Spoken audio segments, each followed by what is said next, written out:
Now we are going to see how to draw influence line diagrams for overhanging beams for different stress resultants. So influence line diagrams for overhanging beams. So the first type of influence line diagram we are going to draw is the influence line diagram for reaction at support A. So this is a typical overhanging beam. It is a simply supported beam with an overhang portion. So AB is a simply supported beam and BC is the overhang portion. So the length of AB is L, and for the overhang portion the length is A, small letter A. So to draw the ILD for reaction at A, while the unit load is moving from A to C, the two conditions to be considered are when the unit load is in the portion AB and when the unit load is in the portion BC. So for these both conditions we have to find out the reaction at A, because we are drawing the influence line diagram for reaction at A. So our concern is only the reaction at A. So the first condition is that when the unit load is in the portion AB, the unit load is moving from A to C. Now the unit load is in the portion AB at a distance x from A. That is the first condition we are considering, and we have to, now our only concern is the reaction at A, because we are drawing the influence line diagram for reaction at A. So we have to calculate reaction at A, only reaction at A in any case here. So the first condition, when the unit load is in the portion AB. In this case, just calculate RA. We know that RA plus RB is equal to 1, and if you take the moment about B, moment about B is equal to 0.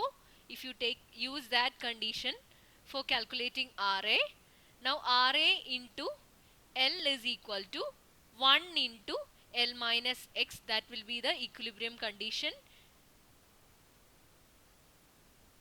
Nothing, just find out the reaction at A in this figure.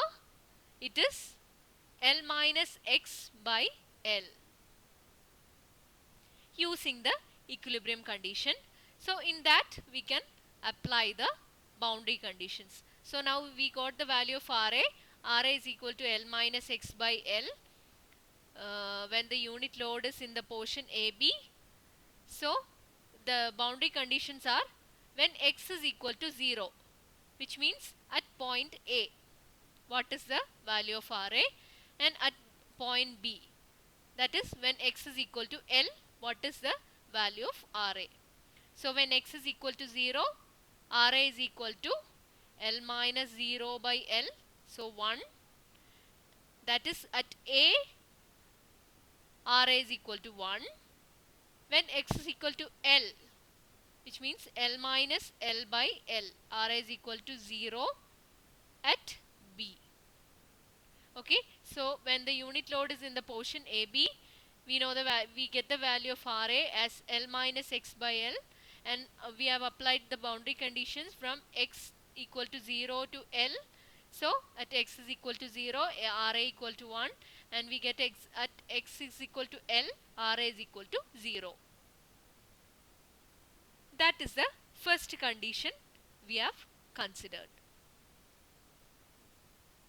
when the unit load is in the portion AB. So obviously the next condition is going to be when the unit load is in the portion BC. Okay, so when the unit load is in the portion BC and the unit load is at a distance x from C. So this is the figure for the next condition when the unit load is in the portion BC and the unit load is at a distance x from C. That is the condition, the second condition. So again our only concern is the reaction at A. So once again, in this figure, what is the reaction at A? That is what we have to find out. Again, using the equilibrium conditions, we can find out the value of Ra.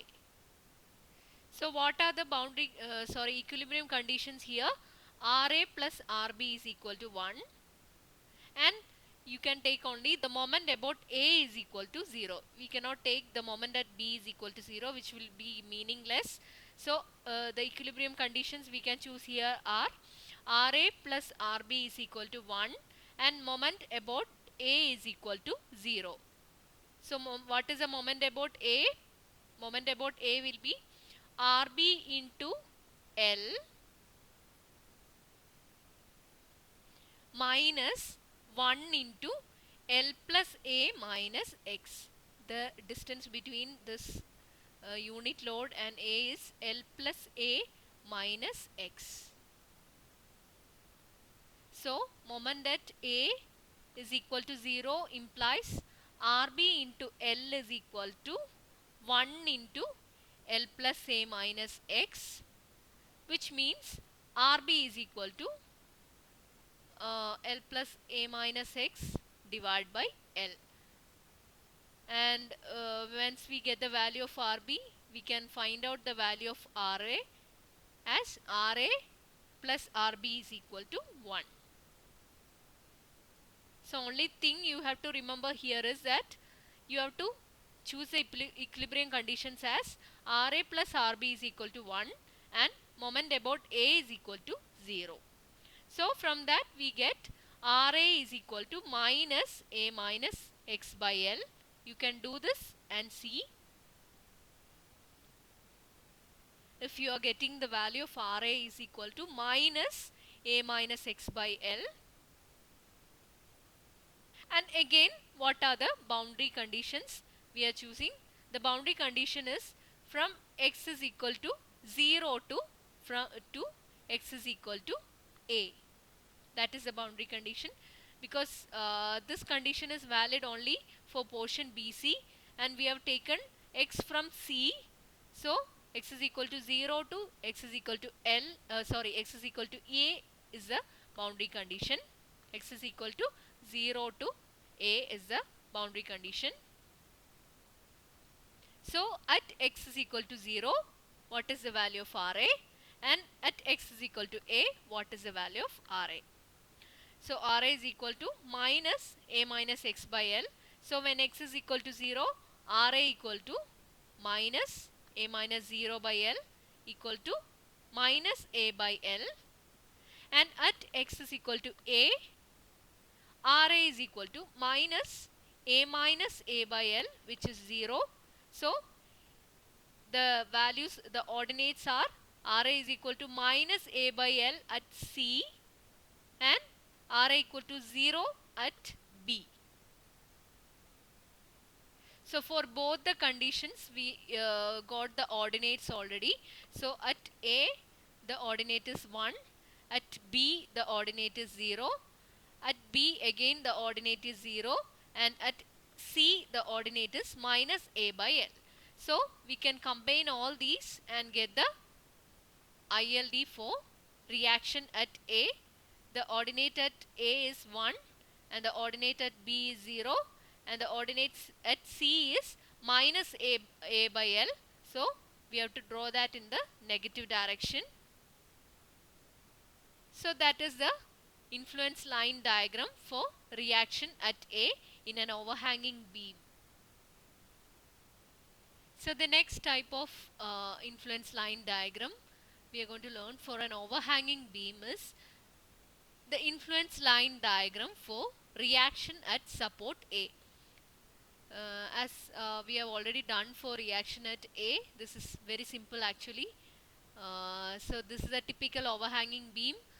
AB portion has a length L and the BC overhang portion has a length A. Again, the moving load is crossing the beam, moving from A to C. So again the two conditions to be considered are when the unit load is in the portion AB and when the unit load is in the portion BC. So the first case, when the unit load is in the portion BC, as we are drawing the influence line diagram for reaction at B, our concern is the calculation of reaction at B in each case. Okay, so the first case is when the unit load is in the portion AB. So in this figure, what is the value of RB? As we have already calculated the value of RA, we know that RA plus RB is equal to 1, and RA we already know, so we can get the value of RB easily. RB is equal to X by L, or otherwise by simply applying this equilibrium conditions, we can get the value of RB here. RA plus RB is equal to 1, and if you take the moment about A equal to 0, moment about A equal to 0 implies RB into L is equal to 1 into X.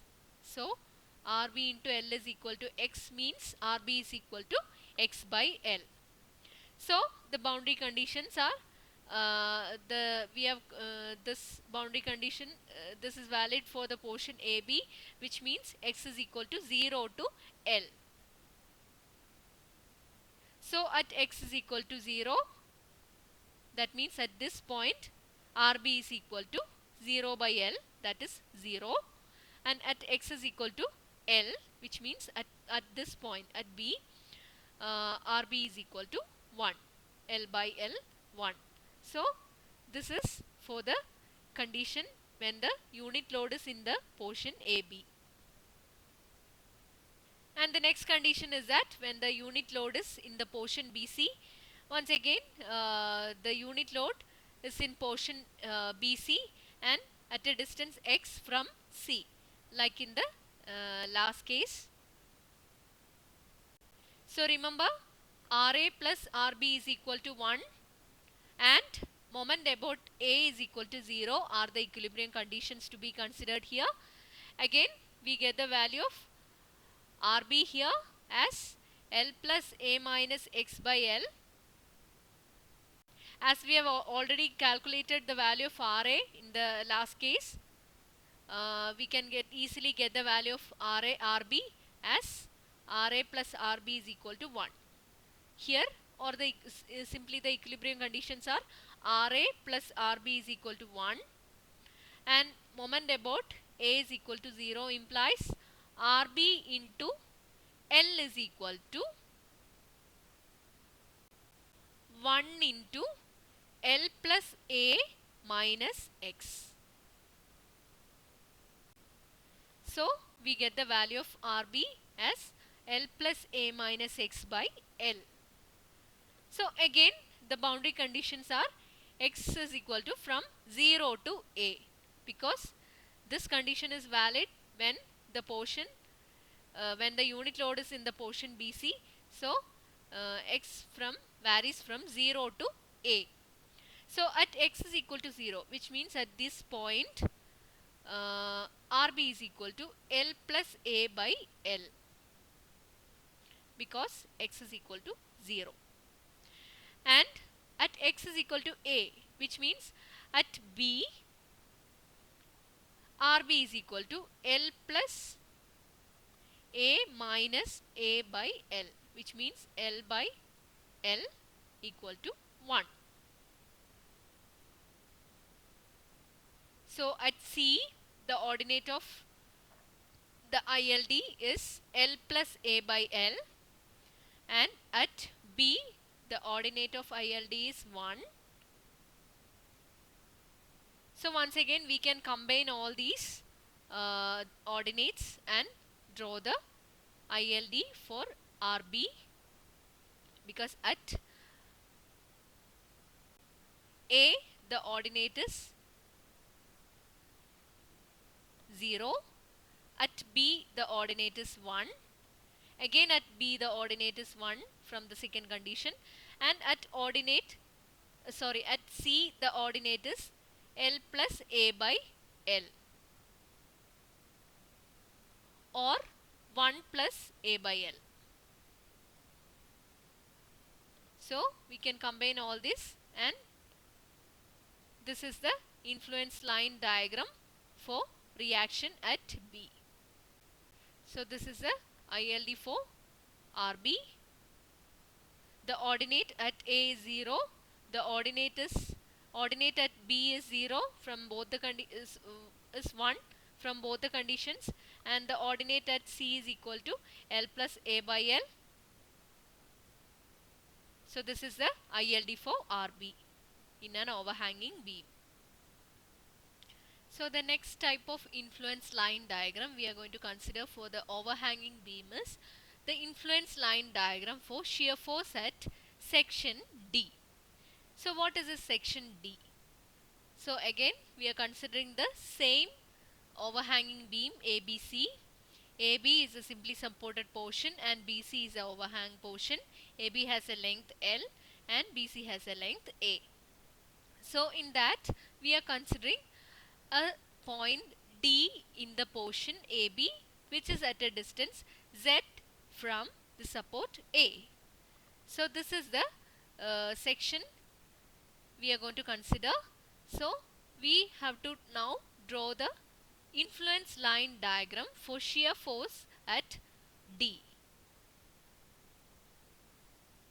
So once again the moving load, unit load is moving from A to C.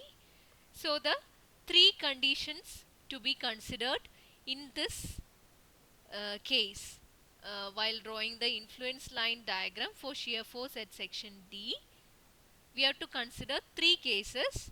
The first case is obviously when the unit load is in the portion AD, and the second case will be when the unit load is in the portion DB, and the third case will be the when the unit load is in the portion BC. In these three conditions we have to calculate the shear force at section D. Our only concern is the calculation of shear force at section D, because we are going to draw the influence line diagram for shear force at section D. So the first case is when the unit load is in the portion AD. So as in the figure, the unit load is in the portion AD at a distance x from A. The unit load is at a distance x from A. We know that the section D is at a distance z from support A, and here x is less than z. So from this figure, what is the shear force at D?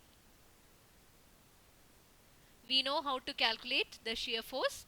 Shear force can be taken from either left side of the section or right side of the section. Here if you consider from the left side, the shear force at D will be RA minus 1, or if you consider the shear force from the right side, the shear force at D will be minus RB.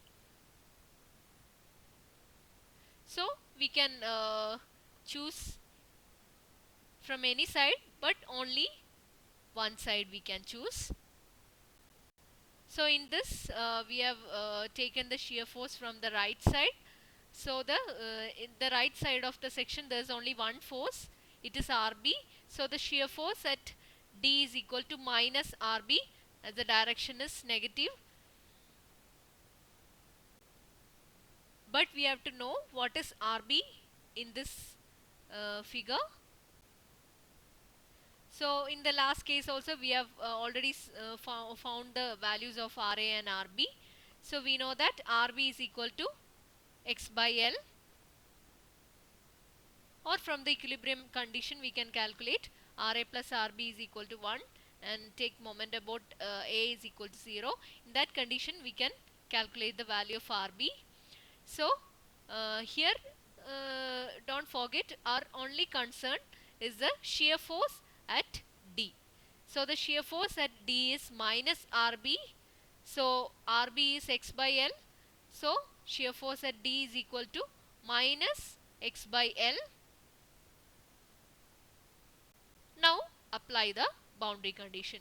So this condition is valid in the portion AD. So x is from 0 to, x will be varying from 0 to Z.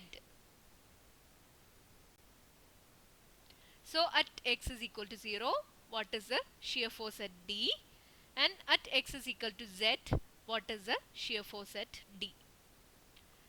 So at x is equal to 0, which means at point A, shear force at D is equal to minus 0 by L, 0. Shear force at D is equal to 0, at x is equal to 0. And at x is equal to Z,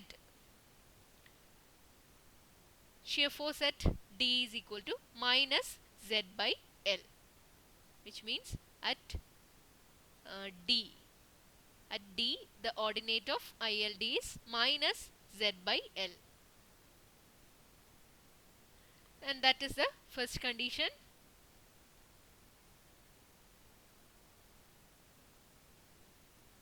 What is the shear force at D when the unit load is in the portion AD? Find out that first, then apply the boundary conditions at as x is equal to 0 to x is equal to Z, because we are considering this portion AD.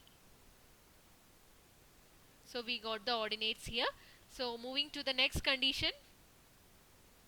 So this is the figure for the next condition. When the unit load is in the portion DB, or the unit load has already crossed this point D. Again, the distance is x from A. The distance of unit load is x from A. This is the figure for the next condition. So the unit load is in the portion DB. So now again, what is the shear force at D? As I told already, we can choose from either left side or right side. If you take from the left side, there is only one force to be considered. Or if you take from the right side, we have to consider these two forces, 1 and RB. So it is better to choose from the left side. So the shear force at D is equal to RA. If you take the shear force from the left side, there is only one force, RA. So RA is the shear force at D. So positive RA. So we already know the value of RA, or else we can find out from the equilibrium conditions. RA plus RB is equal to 1, and if you take the moment about A or moment about B is equal to 0, we get the value of RA. RA is equal to L minus x by L. So what is the boundary condition here? We are considering this portion DB. So the boundary condition is from x equal to Z to L. So x varies from Z to L. And the shear force at D is equal to L minus x by L, and at x is equal to Z, or at this point D, the ordinate is L minus Z by L as x is equal to Z, and at B, or at x is equal to L, shear force at D is equal to L minus L by L, which is 0. So the ordinate at B, the shear force at D at B is equal to 0. So we got the ordinates at D and B. So what will be the next condition? Next condition is when the unit load is in the portion BC. Now the unit load is in the portion BC, and the unit load is at a distance x from C. So again, Once again I am reminding you that our concern is the shear force at D. So in this figure, what is the shear force at D?